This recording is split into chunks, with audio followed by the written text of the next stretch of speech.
Une vraie détresse et sur lequel, loin d'améliorer les choses, la situation continue à se dégrader. C'est le sujet des violences faites aux femmes.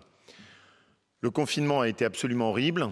On a affaire à des tendances où on est entre -5 à -10% selon les à +5 à +10% selon les territoires d'augmentation des violences aux femmes, avec des féminicides qui sont à un niveau qui est inacceptable et qui révèle une barbarie dans la société extrêmement préoccupante.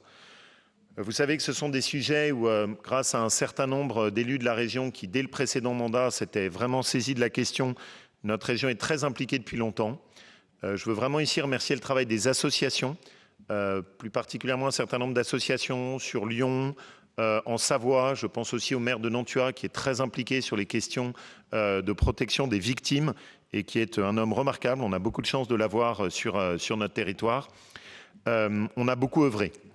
Vous le savez, on a d'ailleurs pesé pour qu'au niveau du ministère de l'Intérieur, il puisse y avoir des évolutions sur les numéros d'alerte. Pour autant, il y a encore énormément de choses à faire. Je veux remercier ici Laurence Fautra qui s'est beaucoup impliquée à nos côtés, notamment pour multiplier des lieux de repos et de protection des femmes, notamment sur le territoire de la métropole de Lyon. Mais il reste encore énormément à faire et je suis très reconnaissant à Marie-Pierre Montoro-Sadou, Sandrine Chex et Renaud Pfeffer du travail en commun qu'ils ont mis pour essayer de croiser les regards et les mobilisations. On ne peut réussir que si jamais on donne des moyens aux côtés de nos associations et qu'on permet de sortir de la fatalité et du renoncement. C'est un immense sujet, très difficile, très délicat, dans lequel il y a beaucoup de choses qui s'imbriquent, mais où on ne peut pas accepter cette fatalité.